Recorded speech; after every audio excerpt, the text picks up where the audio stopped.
When a person is in love, truly in love, sometimes they make mistakes. Sometimes they sacrifice, perhaps a little more than they should. So too, Lydia van Bredevoort. This young sorceress was once the assistant of Vilgefortz of Roggeveen, the most powerful sorcerer alive at the time. She loved him so that she would die for him. One day, Vilgefortz suggested that Lydia take part in a rather risky experiment.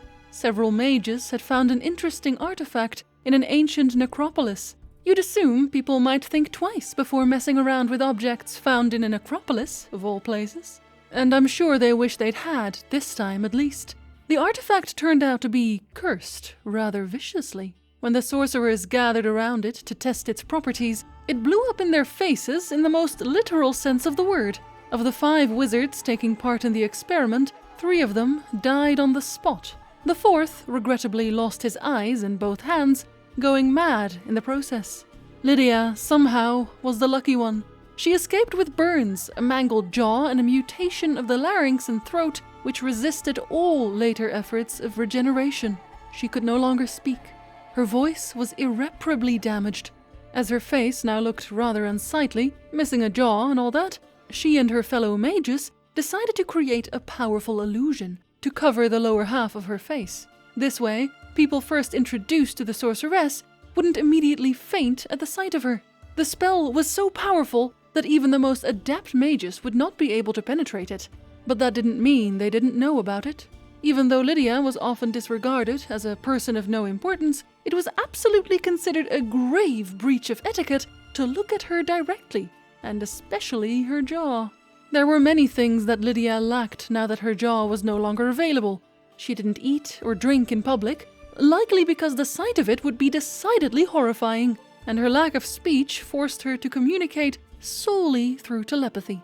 She would often appear as if out of nowhere, her dress rustling gently as she whispered in their guest's head that dinner had been served, smiling with only her eyes.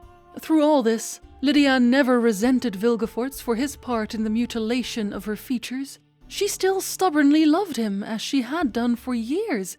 Perhaps she believed, in vain, that he would requite her affection if only she remained by his side. In her heart, I think she knew that this was false hope indeed. Vilgefortz knew that Lydia adored him, but simply pretended not to notice at all. Lydia herself made this easy enough to do by never betraying her feelings for him openly. She was simply too proud, as was he. Vilgefortz did not love her, and although he could have made her his lover, something that might have even made her happy, and there were plenty of people who advised him to do so indeed, Vilgefortz never did. On principle, it was a hopeless yet stable situation that satisfied them both for the moment. Instead, Lydia spent her days painting beautiful artwork, something Geralt compliments when he's shown the meeting between Cregennan of Lod and Lara Doran ep Schiedal, as painted by Lydia herself. According to Vilgefortz, Lydia was very excited about said compliment. Unfortunately, the night of that same day, Lydia would lose her life.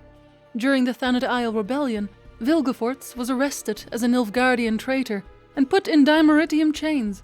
Knowing he would need time to become accustomed and somewhat resistant to the Dimeritium so he could signal his allies for aid, he telepathically ordered Lydia to distract the northern mages.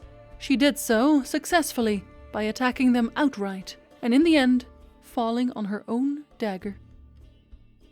Triss Merigold crouched on the floor, hunched over a dead body which was lying in a pool of blood. Geralt recognized the body as that of Lydia van Bredevoort. He knew her by her hair and silk dress. He couldn't have recognized her by her face, because it was no longer a face. It was a horrifying, macabre skull, with shining teeth exposed halfway up the cheeks, and a distorted, sunken jaw, the bones badly knitted together. "Cover her up," said Sabrina Glovesick softly. "When she died, the illusion vanished. I said bloody cover her up with something!" Even in her final moments, Lydia sacrificed what little she had for the man who never cared for her as she did him. Although he may have had warm feelings toward her as a friend, he might as well have ordered her to die outright. She would still have obeyed. Everyone knew she was expendable. Everyone knew, except her. I'm sure you're not surprised, but we're not doing skits at the end cards today either. I am so sorry. My Patreons are getting titles today. I hope you appreciate those too. Walguy the Illustrious, Robertson the Enlightened, Lochmoine the Fierce, MJ Coolsta the Impressive, Septic the Catist, Mike Zweers the Unrelenting, Adrian Peckle the Impeccable, Ray the Fortuitous, Freeman the Wise,